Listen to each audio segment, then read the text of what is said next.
ರಾಜ್ಯ ಸಚಿವ ಸಂಪುಟ ಪುನಾರಚನೆ ಆಗೋದು ಹಾಗಾದ್ರೆ ಪಕ್ಕಾನ ಅನ್ನುವಂತ ಪ್ರಶ್ನೆ ಈಗ ಕಾಡ್ತಾ ಇದೆ. ಈ ಪ್ರಶ್ನೆಗೆ ಕಾರಣ ಕೂಡ ಇದೆ. ಈಗಾಗಲೇ ಈ ಸಚಿವ ಸಂಪುಟ ಪುನಾರಚನೆಯ ವಿಚಾರ ಮತ್ತೆ ಮತ್ತೆ ಚರ್ಚೆ ಆಗ್ತಾ ಇದೆ, ಮುನ್ನೆಲೆಗೆ ಬರ್ತಾನೆ ಇದೆ.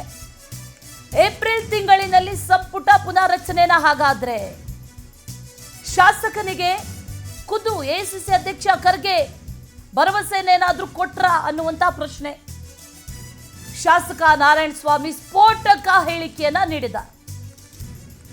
ಮಂತ್ರಿ ಸ್ಥಾನ ಕೊಡುವುದಾಗಿ ಶಾಸಕನಿಗೆ ಆಶ್ವಾಸನೆಯನ್ನ ನೀಡಲಾಗಿದೆ. ಏಪ್ರಿಲ್ನಲ್ಲಿ ಸಚಿವ ಸಂಪುಟ ಪುನಾರಚನೆ ಖಚಿತ, ಹಿರಿತನಕ್ಕೆ ಆದ್ಯತೆ ಕೊಡುವ ನಿರೀಕ್ಷೆ ಇದೆ ಅಂದಿದ್ದಾರೆ.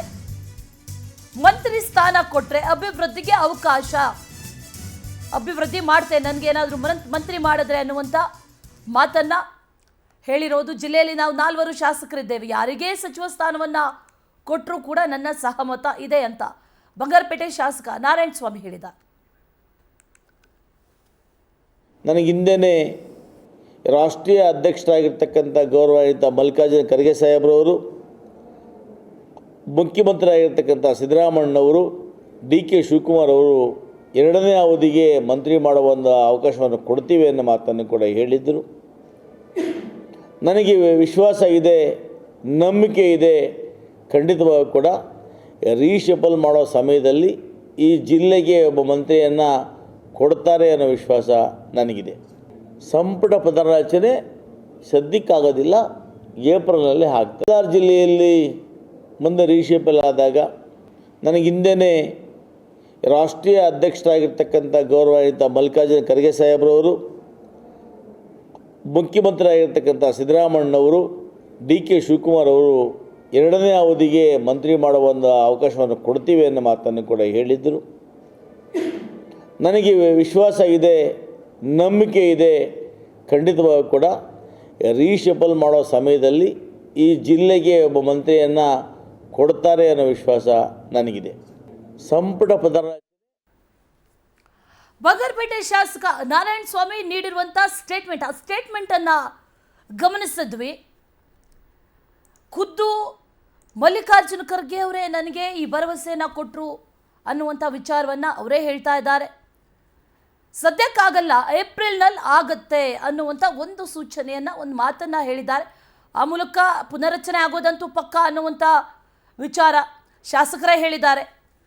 ಅವರೇ ಹೇಳಿದ ಮೇಲೆ ಆ ಮಾತುಕತೆ ನಡೆದಿರುತ್ತೆ ಅನ್ನುವಂಥ ವಿಚಾರ, ಮಂತ್ರಿ ಸ್ಥಾನ ಕೊಡೋದಾಗಿ ಆಶ್ವಾಸನೆಯನ್ನು ಕೊಟ್ಟಿದ್ದಾರೆ ಅನ್ನುವಂಥ ಮಾತನ್ನು ಕೂಡ ಹೇಳಿದ್ದಾರೆ. ಇನ್ನು ಬಂಗಾರಪೇಟೆ ಶಾಸಕರಾಗಿರುವಂಥ ಎಸ್.ಎನ್. ನಾರಾಯಣ ಸ್ವಾಮಿ ಅವರು ನಮ್ಮ ಜೊತೆ ದೂರವಾಣಿ ಸಂಪರ್ಕದಲ್ಲಿದ್ದಾರೆ. ಸರ್ ನಮಸ್ತೆ. ಮೇಡಮ್ ನಮಸ್ತೆ. ನಮಸ್ತೆ. ರೀಶಫ್ಲಿಂಗ್ ಇಲ್ಲ, ಪುನರಚನೆ ಇಲ್ಲ ಅನ್ನುವಂಥ ಒಂದಷ್ಟು ಮಾತುಗಳಿದ್ವು. ಆದರೆ ನೀವೀಗ ಹೇಳ್ತಾ ಇರೋದನ್ನ ಕೇಳಿದ್ರೆ ಬಹಳಷ್ಟು ಲಾಬಿಗಳು ಶುರು ಆಗೋ ಎಲ್ಲ ಲಕ್ಷಣಗಳು ಕಾಣಿಸ್ತಾ ಇದೆ.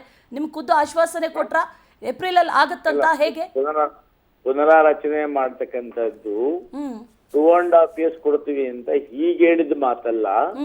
ಹಿಂದೆ ಸರ್ಕಾರ ಅಧಿಕಾರಕ್ಕೆ ಬಂದ ಸಮಯದಲ್ಲಿ ನಾವು ಕೂಡ ಆಕಾಂಕ್ಷೆ ಕೇಂದ್ರದಲ್ಲಿ ಆ ಸಮಯದಲ್ಲಿ ಮುಂದೆ ಪುನರಾರಚನೆ ಮಾಡ್ತಕ್ಕಂಥ ಅವಕಾಶ ಕೊಡ್ತೀವಿ ಅನ್ನೋ ಮಾತನ್ನು ಹೇಳಿದ್ದಾರೆ. ಓಕೆ, ಅಂದ್ರೆ ಏಪ್ರಿಲ್ ಅಲ್ಲಿ ಪಕ್ಕ ಹಾಗಾದ್ರೆ? ಅಲ್ಲ, ಏಪ್ರಿಲ್ ಆಗ್ಬೋದು ಅನ್ಕೊಂಡಿದೀವಿ, ಬಟ್ ಅದನ್ನ ಹೈಕಮಾಂಡ್ ನಿರ್ಧಾರ ಮಾಡುತ್ತೆ. ಬಟ್ ಒಂದಿಷ್ಟು ಪುನರಾಚನೆ ಮಾಡ್ಬೇಕಾದಾಗ ಅವಕಾಶ ಕೊಡ್ತೀವಿ ಅಂತ ಹೇಳಿ ಅಂದು ನಮ್ಮ ಗೌರವ ರಾಷ್ಟ್ರ ಅಧ್ಯಕ್ಷರು ತಿಳಿಸಿದ್ರು ಅವತ್ತು. ಅಂದ್ರೆ ಖರ್ಗೆ ಅವರೇ ಹೇಳಿದ್ರು? ಹೌದು, ಅವತ್ತು ಆ ಸರ್ಕಾರ ಪಾರ್ಮೇಶ್ವರ ಸಮಯದಲ್ಲಿ. ಓಕೆ, ಅವತ್ತು ಹೇಳಿದ್ರು. ಈಗ ಹಾಗಾದ್ರೆ ಏಪ್ರಿಲ್ ಅಲ್ಲಿ ಪುನರ್ರಚನೆ ಆಗುತ್ತೆ. ಯಾರೆಲ್ಲ ಬದಲಾವಣೆ ಆಗಬಹುದು, ಯಾವ ಆಧಾರದ ಮೇಲೆ ಯಾರನ್ನ ಬದಲಾವಣೆ ಮಾಡಬಹುದು ಸರ್ ಹಾಗಾದ್ರೆ? ಅಲ್ಲ, ಸರ್ಕಾರದ ತೀರ್ಮಾನ ತಗೊಳ್ತೆ. ಯಾರು ಅಸಮರ್ಥರಿದ್ದಾರೆ, ಯಾರಿಂದ ಸರ್ಕಾರದಲ್ಲಿ ಕೆಲಸಗಳು ಆಗ್ತಾ ಇಲ್ಲ, ಅವರ ಸರ್ಕಾರ ಮುಖ್ಯಮಂತ್ರಿಗಳಿಗೆ, ನಮ್ಮ ರಾಜ್ಯಾಧ್ಯಕ್ಷರಿಗೆ, ಸರ್ಕಾರಕ್ಕೆ ಮಾಹಿತಿ ಇರುತ್ತೆ. ಯಾರು ಅಸಮರ್ಥ ಮಂತ್ರಿಗಳಿದ್ದಾರೆ, ಯಾರು ಕೆಲಸ ಮಾಡ್ತಾ ಇಲ್ಲ, ಅವ್ರನ್ನ ತೆಗಿತಾರೆ. ಹಿಂದೆ ಕೂಡ 2-3 ತಿಂಗಳ ಹಿಂದೆ ಪುನರಚನೆ ಆಗುತ್ತೆ ಅನ್ನೋಂತ ಮಾತಿತ್ತು. ಆನಂತರ ಹೈಕಮಾಂಡ್ ಎಲ್ಲದಕ್ಕೂ ಕೂಡ ಬ್ರೇಕ್ ಆಯ್ತು. ಏನೇ ಪುನರಚನೆ ಆದ್ರೂ ಕೂಡ ಏಪ್ರಿಲ್ ನಂತರನೇ, ಸಂಪೂರ್ಣ ಪೂರ್ತಿ ಆಗೋದಿಲ್ಲ. ಮಂತ್ರಿ ಸ್ಥಾನ ಮೇಡಮ್, ಕೆಲವರನ್ನ ಕೈ ಬಿಟ್ಟು ತಗೋಬಹುದು. ನಿಮಗೆ ಮಂತ್ರಿ ಸ್ಥಾನ ಸಿಗುತ್ತೆ ಅನ್ನೋ ಭರವಸೆ ಇದೆ ಹಾಗಾದ್ರೆ? ಇದೇ ಮೇಡಮ್, ಜಿಲ್ಲೆಯಲ್ಲಿ ನಾನು ಸೀನಿಯರ್ ಇದ್ದೀನಿ.